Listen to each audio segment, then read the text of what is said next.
Subil un campamento, así se conoce, el campamento del Subil. Pero en realidad Subil era una mini ciudad. Era una ciudad, tenía de todo. Tenía hospitales, tenía escuelas, tenía alcantarillado, tenía agua potable, tenía cuerpo de bomberos, tenía centros de distracción. O sea, era una mini ciudad. Era muy agradable vivir en Subil. La gente trabajaba, no se veía nada feo, porque los únicos que vivían eran los habitantes. Nadie andaba mal vestido. Entonces, todo el mundo vivía tranquilo, porque tenía de todo. Tenía un excelente gimnasio. Y el gimnasio, además, tenía piscina. Y el gimnasio se practicaba mucho básquetbol. Hombres y mujeres y niños. Y eran buenos, porque venía gente de básquetbol, de equipo de Santiago, a entrenar en Subil con la gente de Subil. Se practicaba bastante fútbol en una cancha que era de tierra, pero se jugaba al fútbol. Y eran buenos.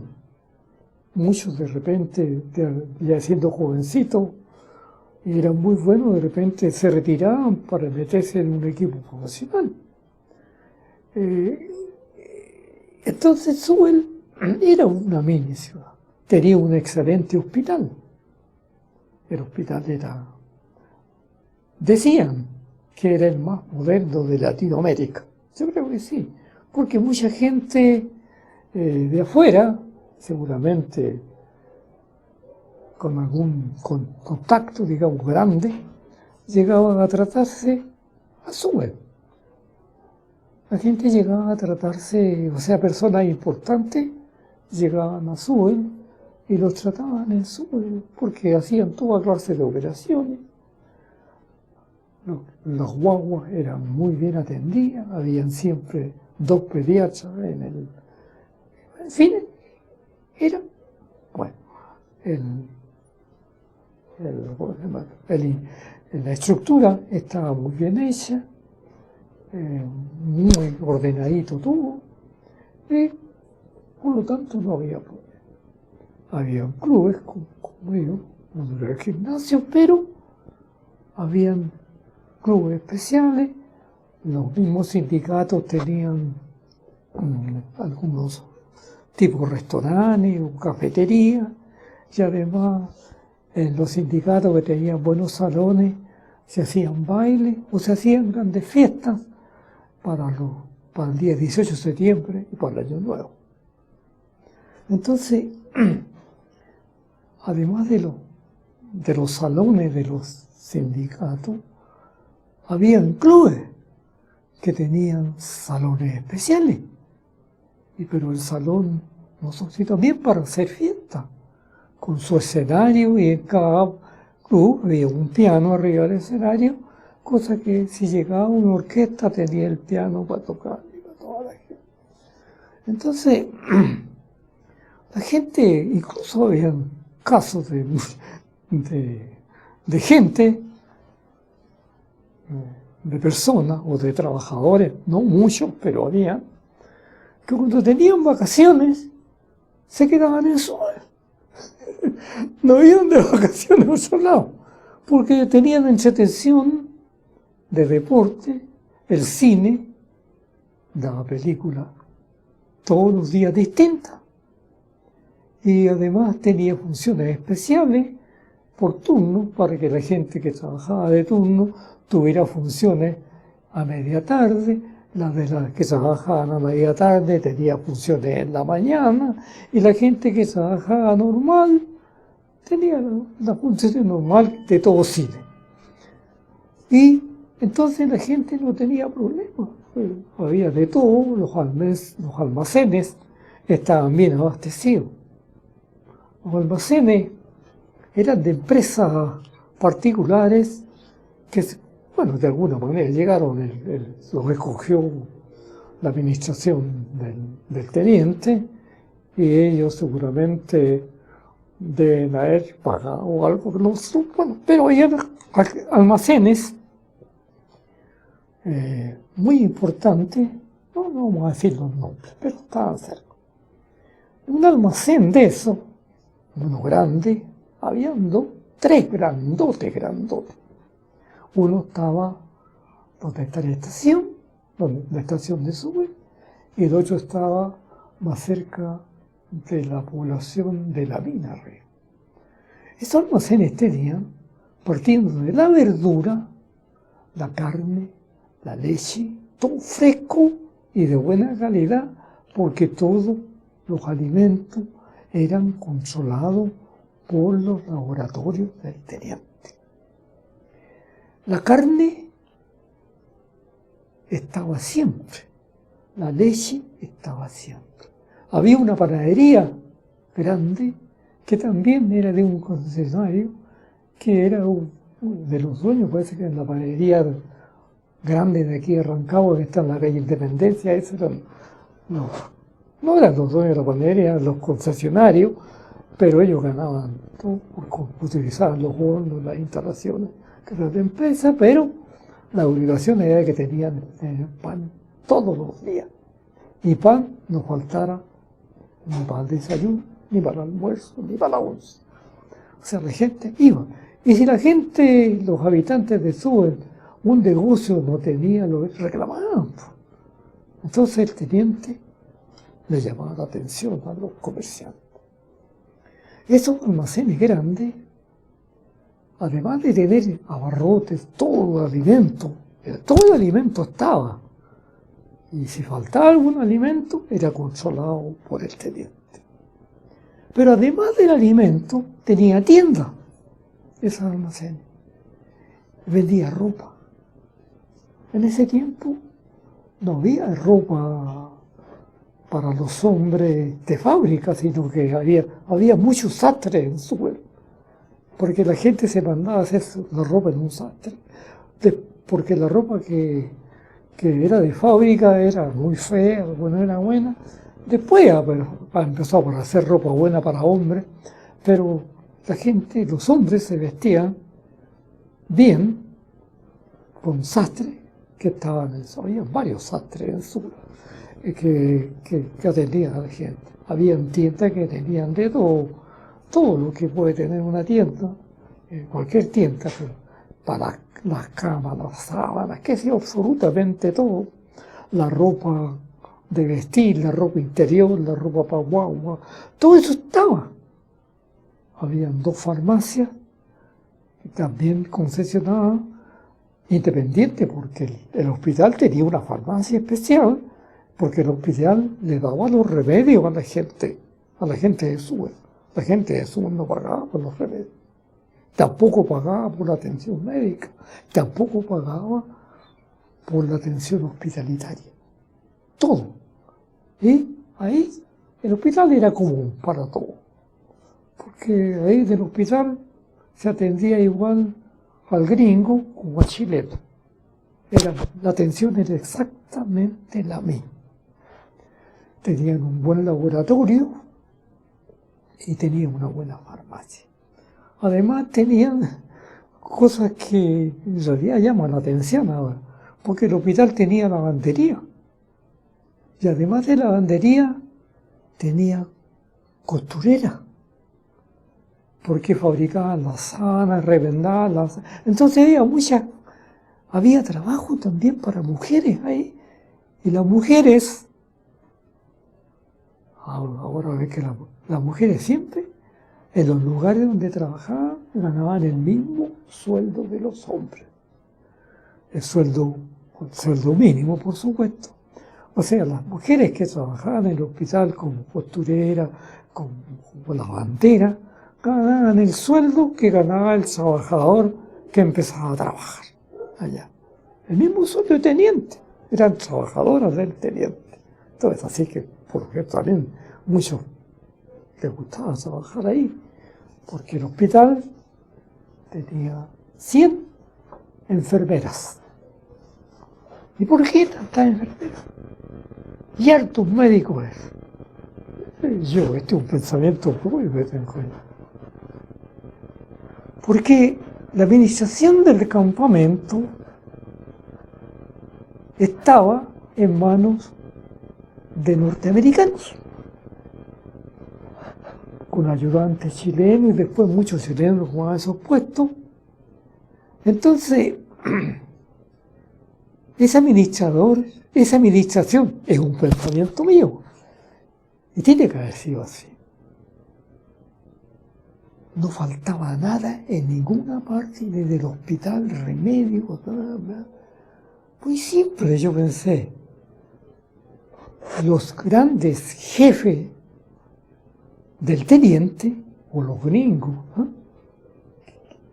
y también los chilenos que tenían puestos de eso, no eran los dueños, eran empleados también. Entonces ellos como empleados también exigían tener un buen sistema para vivir. Y por supuesto, viendo para ellos, se repartía para todos los habitantes del mundo. No se pagaba el agua, no se pagaba la luz, el alcantarillado funcionaba muy bien. Entonces, la limpieza de la escalera, la limpieza era de impeque, no se veían papeles botados. Y en invierno a veces empezaba a nevar, se empezaba a limpiar inmediatamente la escalera. Había 7 escuelas primarias de hombres y de mujeres. Había trabajo para muchos profesores. Y a los profesores muchos les gustaba irse a Sewell porque el Estado a los profesores les pagaba un sueldo. Y el teniente les daba a los profesores el mismo sueldo. O sea, los profesores ganaban un sueldo muy bueno.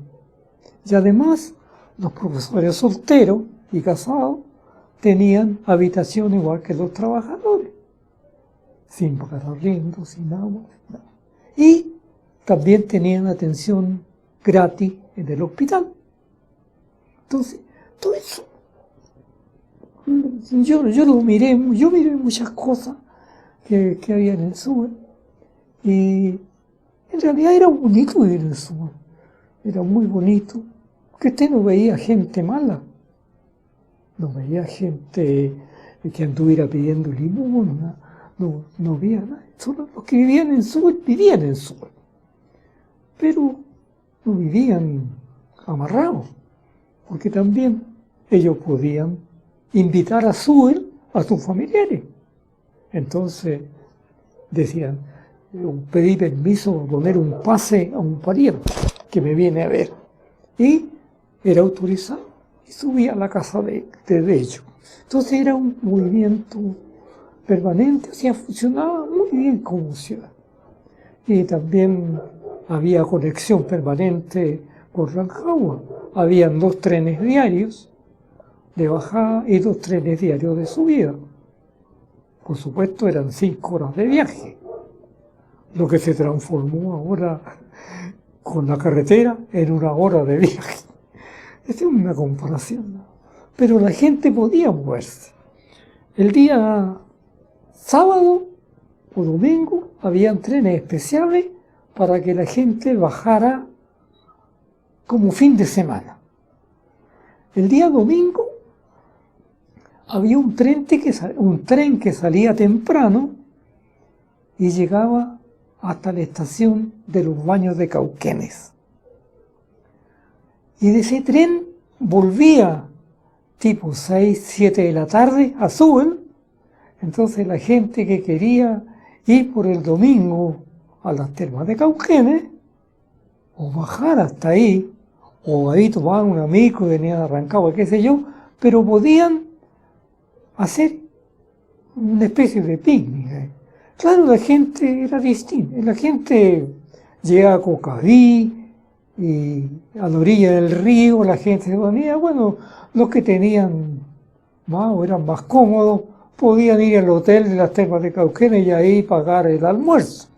Pero la mayoría llevaba un asado que hacía a la orilla del río, etc. Y volvían a su. Eso era de todos los domingos. Y ese mismo tren, me acuerdo en este momento, tuvo un accidente una mañana y murieron varias personas. Un accidente porque parece que se le arrancó el tren y como venía de bajada, alguna falla técnica hubo en ese momento. Bueno, eso ni que haberlo investigado bien. Y fue un accidente grave. Pero nunca más hubo accidente con el tren, porque lo que pasó lo corrigieron inmediatamente. Entonces, ese tren duró hasta que tuvo suelo. Pero había otro tren también, que le llamaban del excursionista. ¿Ese tren para quién era? Especialmente para los trabajadores, que en ese tiempo se trabajaba hasta el día sábado, al mediodía. Después se empezó a trabajar hasta el viernes, pero en ese tiempo se trabajaba hasta el sábado, mediodía. Las 8 horas que correspondían, por supuesto. Y el día domingo se llamaban las semanas corridas. Entonces, ahí los trabajadores que vivían solos, especialmente, eran los que usaban más ese tren, porque ese tren salía en la tarde, no me acuerdo, pero no tan tarde tampoco, porque llegaba temprano a Rancagua, y llegaba hasta Rancagua y volvía el día domingo en la tarde. Sí, esa gente volvía el día domingo en la noche. Bueno, ese usaba para distintas cosas como los seres humanos. Bueno, los más jóvenes que les gustaba la farra, bajaban a farrear, porque estamos con cosas, ¿cierto? Y la gente ya casada seria, o los jóvenes serios, porque también había jóvenes serios, ¿entiendes? Viajaban a su tierra, porque incluso hasta viajar hasta Chillán, no sé cómo se movían, alcanzaban a ver sus familiares allá, y volvían el domingo en la noche. Esas dos facilidades estaban. El primero se llamaba el golfista, porque parece que en un comienzo ese tren, creo yo, llegaba solamente hasta Coya para la gente que iba a jugar golf. Pienso. Entonces, pues se llamaba el golfista. Y otro se llamaba el excursionista porque era más largo. Entonces, la gente se manejaba muy bien, por ejemplo, ese tren golfista, muchos bajaban hasta la zona de una estación que se llamaba La Isla, salían a cazar. Había un club de cazadores tremendo, grande, y bajaban ahí todos a matar pájaros. Y subían con los pájaros por arriba, pájaros, conejos, liebres, porque ese tren bajaba en la mañana, subía en la tarde, entonces ellos tenían harto tiempo, porque el tren pasaba cuando todavía no llegaba a su destino, por la mitad del camino, ellos quedaban ahí, había un campamento chico ahí, y una tipo de estación, pero la gente llegaba a su cocadito, y el tren cuando volvía de Rancagua o de Coya, tenían dos posibilidades esa gente de volver a Suba. Porque como tenían libre, bueno, lo que tenían que entrar a turno sea a lo mejor, pero tienen una posibilidad de volver a Suba por el golfista, que tiene que haber pasado por ahí, calculo yo, si acá abajo salía como de las 6 o 7, tiene que haber pasado por ahí por las 8 de la noche. Y, o si no, el excursionista que por ahí también pasaba tarde. Entonces la gente utilizaba eso. Eso son cosas vividas, por ejemplo, que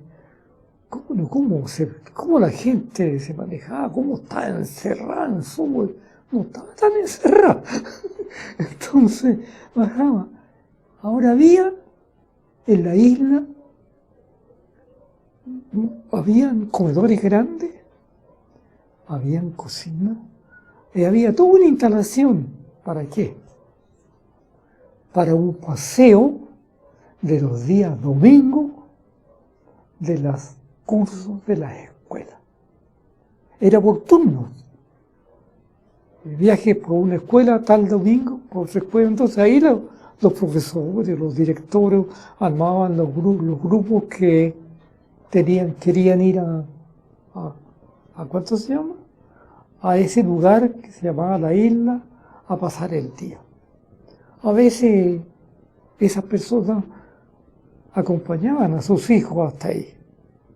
Entonces los hijos pasaban un día entero en el cerro, en medio de los árboles, bañándose, jugando fútbol, qué sé yo,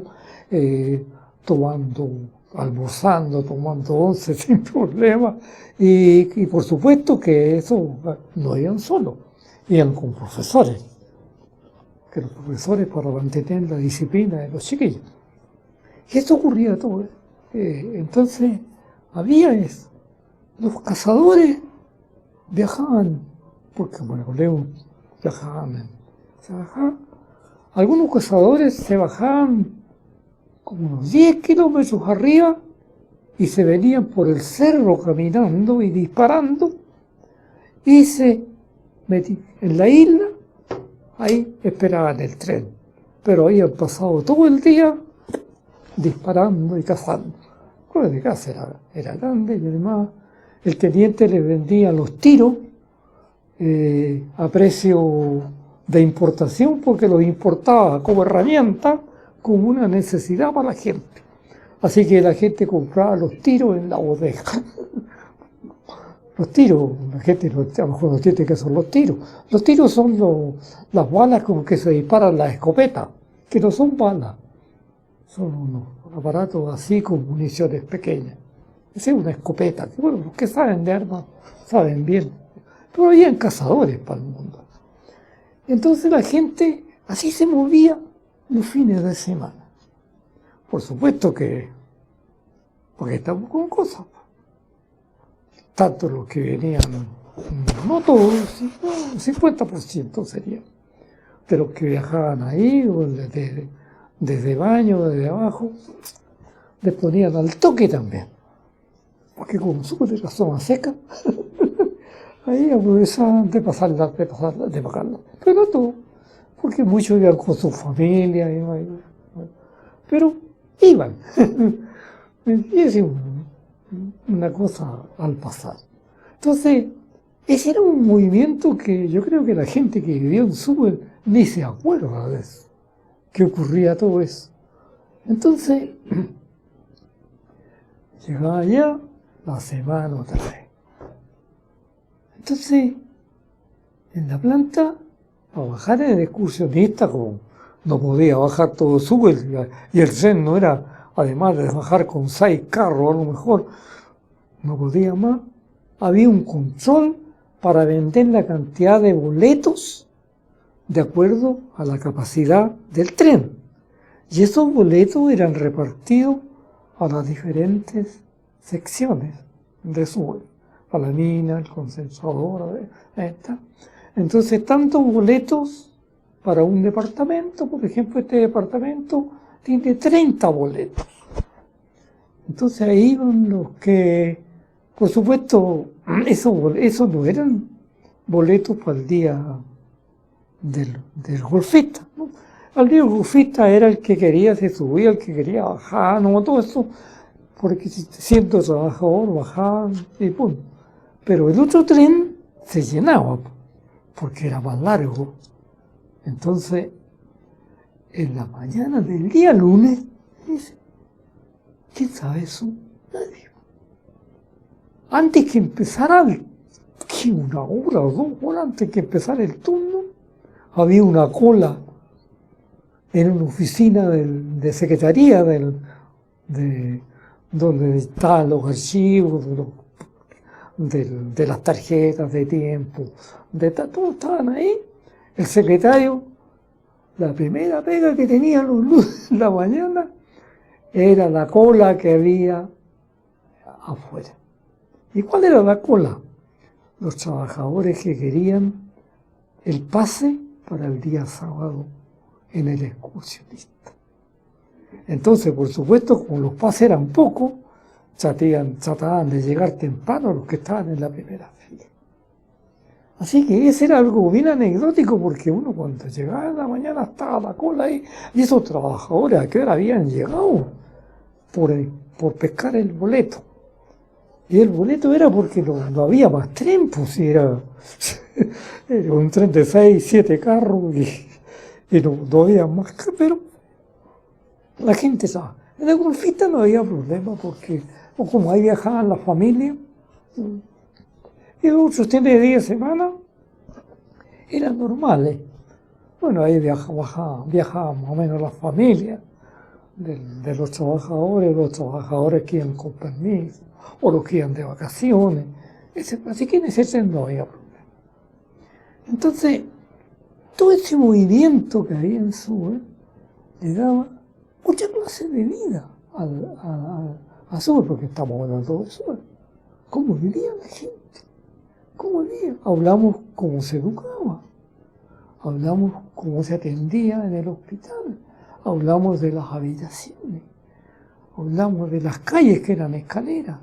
Todo eso estaba funcionando. Hablamos también de la iglesia católica, que tenía una iglesia muy bonita. Está todavía esa iglesia para los que eran al estilo yanqui, pero católica. Y los evangélicos no tenían iglesia, pero tenían autorización para hacer los cultos en sus casas. Así que los evangélicos en algunas casas hacían su culto una vez a la semana. Entonces la religión funcionaba porque siempre la religión es buena. Entonces todo lo que la gente tenía estaba como digamos, las necesidades mínimas y más que mínimas estaban ahí. Entonces yo mencioné que había un bombero. Claro, había un bombero, pero no eran voluntarios. Eran bomberos que trabajaban como trabajadores del teniente con el título de bombero y ganaban el sueldo de maestro. Y además el que los mandaba tenía un sueldo más alto. Y el que mandaba estaba muy disciplinado. Los bomberos tenían de toda clase de instrumentos. Pero como en Suez no había calle, ¿cómo apagaban los incendios? Nadie se fijó, había unas casitas chicas, como cabinas telefónicas. Mirá, en distintas partes ubicadas estratégicamente, cerca de los edificios, unas casitas como cabinas. ¿Qué es lo que eran esas? Contra incendio. Ahí había 2 llaves de salida de alta presión para agua y dentro de la casita estaban los rollos de manguera. Al comienzo estaban todos, pero después tuvieron que guardar con llave en otro lado los pitones, porque se nos empezaban a robar. Entonces, había un incendio, corrían los bomberos inmediatamente, sector tanto, ¡bum!, vamos tirando las mangueras para todos lados, enchufando, y el agua al tiro. Bueno, el agua. ¿Cómo llega el agua? Es importante.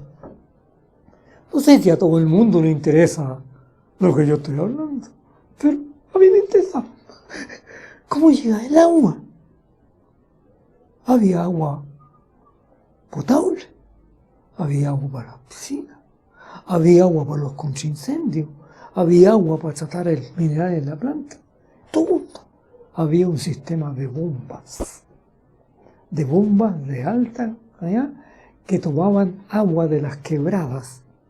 Y además de tomar agua de las quebradas, tomaban aguas que salían limpias del tratamiento en el rebalse de los estanques. Esa era otra agua que se usaba. Pero se usaba cuando fallaba mucho el agua natural, porque esa agua echaba a perder un poco la respiración. Y además se traía agua de cerca de Caletones y agua cerca del actual Colón. De ahí se bombeaba agua azul. Siempre había agua. Y si había un incendio, ¿qué pasaba? No funcionaba nada. ¿Cómo funcionaba la bomba? Entonces, en Suben, en la casa de bombeo de Suben, de agua, donde llegaba agua desde la quebrada por gravedad, había una bomba grande. Y esa bomba era una bomba a petróleo. En el caso que necesitaran agua y se cortara la electricidad, se echaba a correr esa bomba. Y esa bomba era capaz y esa agua no era potable, era limpia, pero no era tratada. Se podía tomar, pero no era tratada como agua potable. Esa agua se repartía hacia los grifos que se necesitaban. O sea, llegaba a los grifos, a todo, pero como se abrían 2, 3, 4 grifos, había agua suficiente para apagar el incendio. Que nunca hubiera un incendio grande, siempre hubieron incendios controlados, sin chicos. Entonces, uno veía ahí cómo estaba eso bien administrado. Y esa bomba se probaba. Cada cierto tiempo hacían pruebas. Que funcionara el sistema de los jóvenes. Y había un grupo que dependía del tratamiento de seguridad con trabajadores exclusivamente para revisar, no sé si diariamente o cada semana, todos los grifos de Suben, que incluso también estaban dentro de la planta, en caso de incendio. Entonces, el sistema de apagar incendios estaba controlado mejor que en una ciudad, porque está al lado. Tenían que llegar los hombres nomás, y esos hombres, ¿quiénes eran? Los bomberos, eran hartos. Los bomberos, pagaditos. Y por supuesto ellos entrenaban, hacían igual que todos los bomberos arrancaban. Las escaleras, las subidas, los traslados, cómo tirar las mangueras, todo eso uno los veía cuando estaban entrenando los bomberos. También tenían, ¿cómo se llama? Los bomberos tenían máscaras antigases, en el caso de que hubiera algún incendio, como lo hubo en la mina, para salir a socorrer a las personas, o en alguna parte de la planta donde podía haber algún incendio, que podía haber, donde podía haber alguna reacción química entre los reactivos, porque el cobre no flota solo, hay que agregarle cuestiones químicas, que le llaman reactivos, pues son cuestiones químicas para cada cosa. Entonces estos podían de repente tener algún problema, y ahí los bomberos con máscara en mano, máscara especial con oxígeno, trataban de sacar a alguien que estuviera en el medio ambiente. Entonces, esos eran los bomberos de eso. Los bomberos. Entonces, había otra cosa, yo creo que nadie se acuerda. Cuando hay un enfermo y hay escalera y la ambulancia para llegar luego con el enfermo, no había ambulancia. ¿Y qué es lo que había? Camilleros. Habían camilleros. ¿Y qué eran los camilleros? Al igual que los bomberos, eran trabajadores especiales que también tenían el sueldo mejor que el sueldo base Y esos camilleros, en caso de que hubiera un accidente, depende de qué porte era el accidente y a la cantidad de camilleros. Si el accidente ocurría en la planta tenía, ¿cómo se llama esto? Camillas, pero las camillas de la planta eran unas camillas de malla, porque en el caso para no mover al enfermo, lo ponían tiesito inmediatamente en una camilla con malla. Y esa camilla, añecle, para el hospital.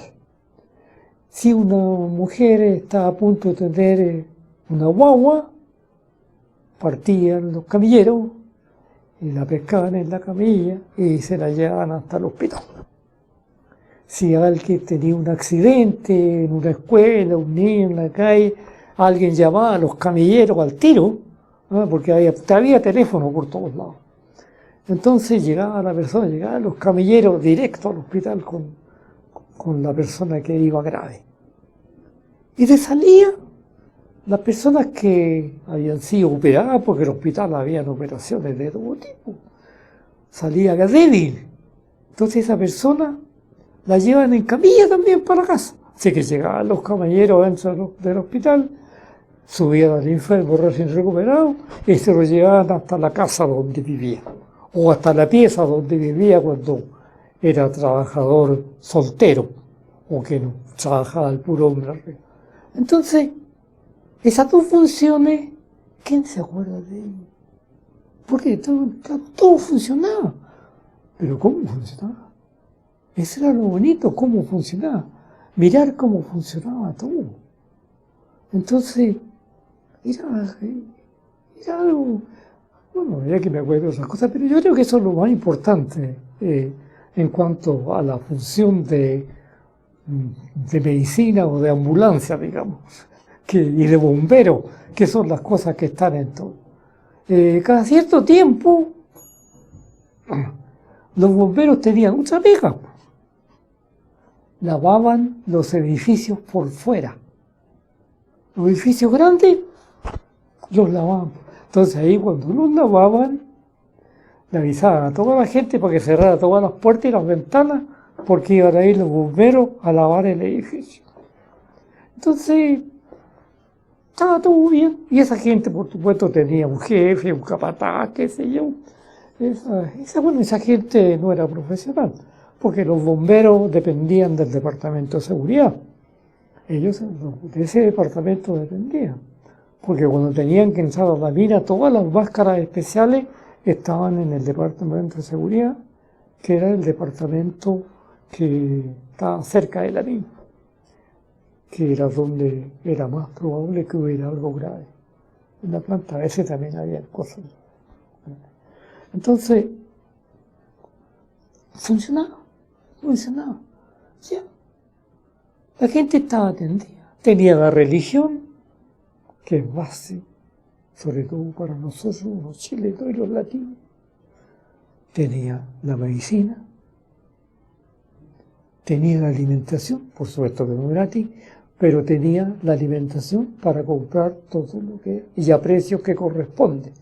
Ningún de esos negocios podía vender una cosa más cara que lo que se vendía en Rancagua o en Santiago. Tenía que venderla a ese precio. Entonces, y esa gente también daba pega. Claro que esos empleados no eran del teniente, eran empleados de los concesionarios. Muchos después trataban de echar al teniente porque ganaban mejor sueldo, porque los empleados de tienda, eso eran gente menos capacitada, no cualquiera va a vender, a pesar, a cortar. Entonces habían sastres, entonces la gente tenía sus necesidades básicas sujetas, pero también las necesidades básicas son la diversión, porque el ser humano necesita divertirse, necesita de sus horas libres hacer algo. Bueno, para las horas libres están los clubes, el deporte. Si no era muy deportista, por último había mesas de ping-pong, habían villas, habían billares, todo eso. Para los que no jugaban básquetbol, no jugaban fútbol, no boxeaban. O sea, todo el mundo tenía eso.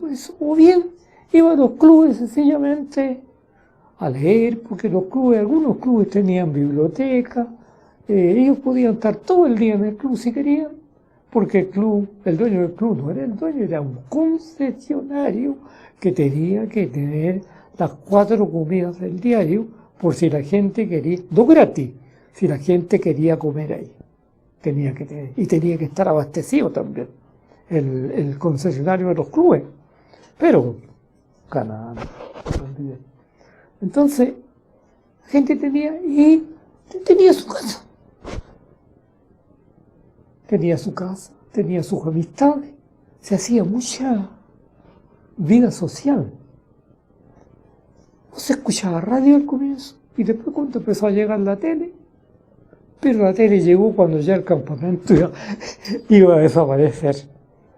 Entonces, la gente se divertía en los clubes, se divertía en la calle, pero había mucha diversión.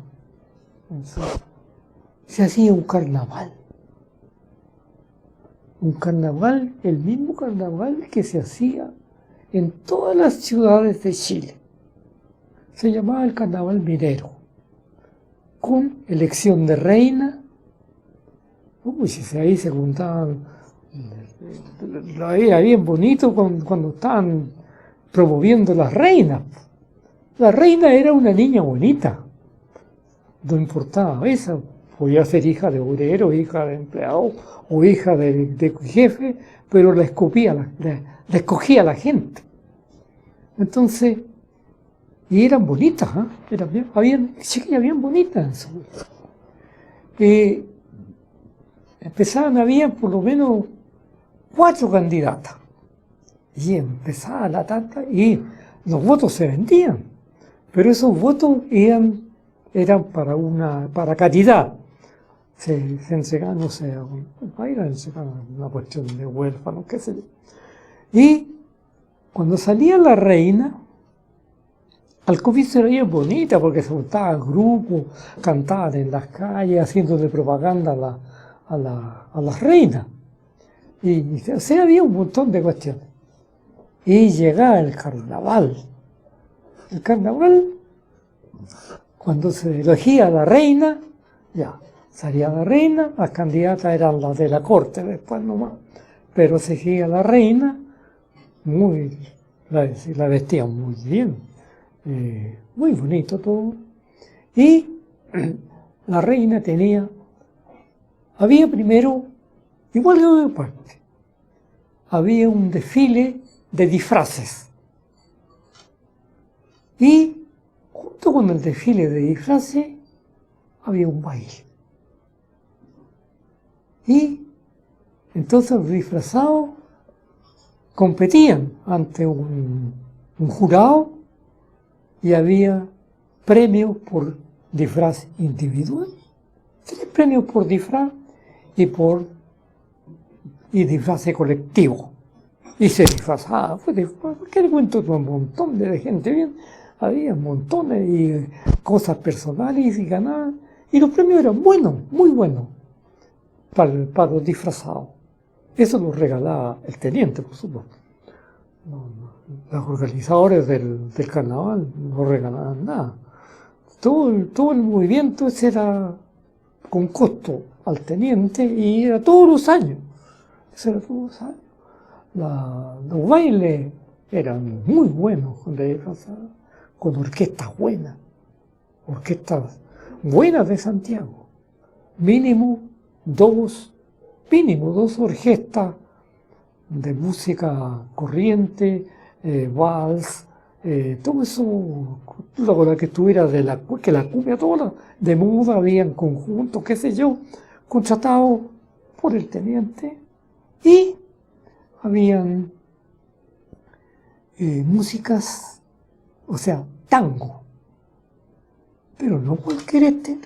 Traían tango de Argentina, los perlas, especialmente en las fiestas grandes, el 18 o el Año Nuevo. En Suel había por lo menos 4 orquestas que venían de Buenos Aires, de tango. Y como había baile en un montón de locales, las orquestas se iban moviendo. Tienen que haberles pagado una tremenda cantidad, ¿no es cierto? Pero eran orquestas argentinas legítimas, conocidos por los discos que grababan y todo eso. Entonces, pero esas fiestas eran las grandes nomás. Eran las fiestas de 18 y las de Año Nuevo. Esas fiestas eran totalmente, al comienzo esas fiestas eran, posteriormente, muchos años después, permitieron que subiera vino para el 18 y vino para el Año Nuevo. Pero antes era zona seca total. Pero la gente lo pasaba bien igual, los bailes, la juventud, todo eso. Entonces, la gente tenía donde entretenerse y siempre había cosas. Normalmente llegaban a Suel circo. Por supuesto, los circos. Era como sacarse el loto, que a un circo lo dejaran subir. Y hay una anécdota mala, sí, es una anécdota triste, pero verdadera. Subió un circo pobre. Bueno, ver un circo, toda la gente iba.